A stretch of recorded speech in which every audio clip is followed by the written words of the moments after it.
قدرمن اوریدونکو اوس د آل انډیا رادیو د پښتو څانګې څخه د جنوري میاشتې لومړۍ نیټې خبرونه واورئ. د خبرونو سرټکي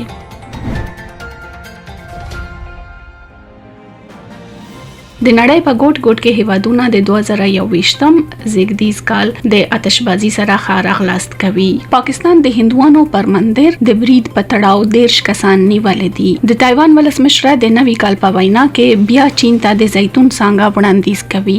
د ملګرو ملتونو سازمان ایران باندې د ماشوم د اعدام سزا نیوکه کړي او جبرالټر د انګلستان او اسپانیې موافقه ترلاسه کوي ترڅو د بریگزیټ وروسته پوله خلاصه وساتي. عزیزانو اوس پړ خبرونه واورئ. ولسمشر، مرستيال ولسمشر او لومړی وزیر خلکو ته د نوي کال 2021م په مناسبت مبارکي وویل. ولسمشر رامنات کووند په خپل پیغام کې وویل هر نوي کال د نوي پیل کولو یو فرصت چمتو کوي او د انفرادي او ډله‌ایز پرمختګ لپاره په هوډ ټینګار کوي. مرستيال ولسمشر ام وینکایا نایډو وویل نوي کال یو داسې فرصت دی چې موږ د مثبت بینی هیله او تودوالي روحیه پیاوړې کوو. لومړی وزیر نریندر مودي خلکو ته د نوي کال 2021م مبارکي ورکړه. ښاغلی مودي په یو ټویټ کې هیله څرګنده کړه چې دا کال به ښه روغتیا، خوشحالي او اوساینه راولي. نوموړي همدارنګه هیله څرګنده کړه چې د هیلو او اوساینه روحیه په ګرد هندستان کې د خلکو په منځ وي چې 2020 ته ودا وایي.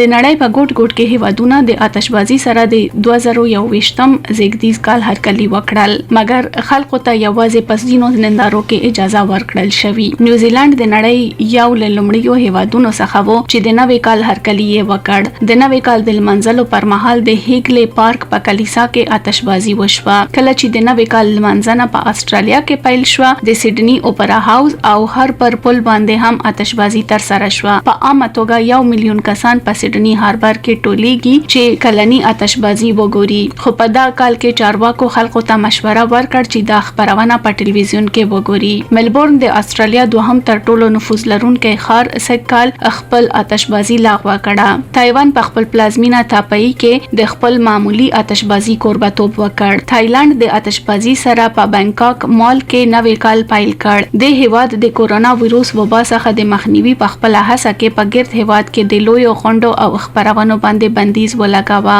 په هانګ کانګ کې چارواکو په وکټوريا هاربر کې آتشبازي لغوه کړه او همدارنګه د فبرवरी په میاشت کې د سپوږمیز کال د لمانځنې لاریون هم لغوه کړه. د دې سره 2021م دوهم داسې کال دی چې دغه ښار خپل پزړه پورې کلنی جشنونه نه مني. جاپان بیل کلنی خبرونه د نوي کال هرکلی وکړ او امپراتور ناروهیټو او د امپراتورۍ کورنۍ نورو غړو خلکو ته مبارکي وویل. په ټوکیو کې د نوي کال په ماښام نه یوازې ریلونه په ټوله شپه لغوه شوي، خو د ښار لوی ملمستیاوې، کنسرټونه او نورې خبرونه هم لغوه کړې شوي. په سنسوجي معبد کې یو زنګ ووهل شو. په روس کې ولسمشر ولادیمیر پوتین خپل کلنی پیغام خلکو ته وړاندې کړ او د دې لپاره نوموړی آنلاین ښکارا شو. د هیواد په شمالي ایالتونو کې د سړې سپې حالات شدید شوي دي. د هوا پیژندنې اداره وویل نوي لویدیځ ګډوډي به د لویدیځ همالیا او شاوخوا سیمه اغیزمنه کړي. د نوي کال را رسیدو سره په شمالي هندستان کې سړه دوام لري. په هوا کې د دې بدلون سره د یک شنبه شاوخوا د باران یا واورې وریدو اټکل هم کیږي.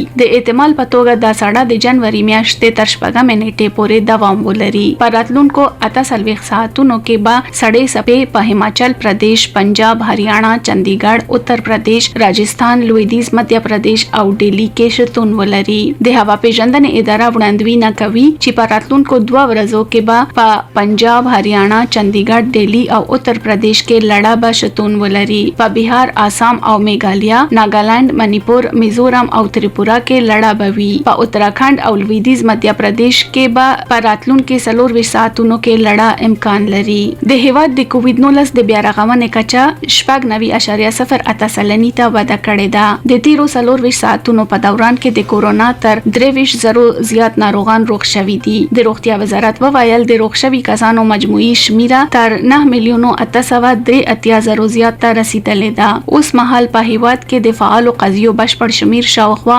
245,000 کسان دی. د تیرو 24 ساعتونو په دوران کې 10,000 قضیې راپور شوي او د دې سره د مثبتو قضیو شمیر په هیواد کې تر 10,200,000 زیات شوی. د 13 ساعتونو په ترڅ کې د 250 مړینو راپور سره د تلفاتو شمیر 148,994 کسانو ته ورسید. هندستان په عدن هوایي ډګر باندې د نوي تشکیل شوی حکومت د شورا غړو رسیدلو پر مهال برید په جدي توګه غندلې. په یو اعلامیه کې د بهرنیو چارو وزارت وویل هندستان د یمن حکومت او په برید کې وژل شوي خلکو کورنیو ته خپل خواشینی څرګندوي. یاد وزارت وویل د بېګناه ملکی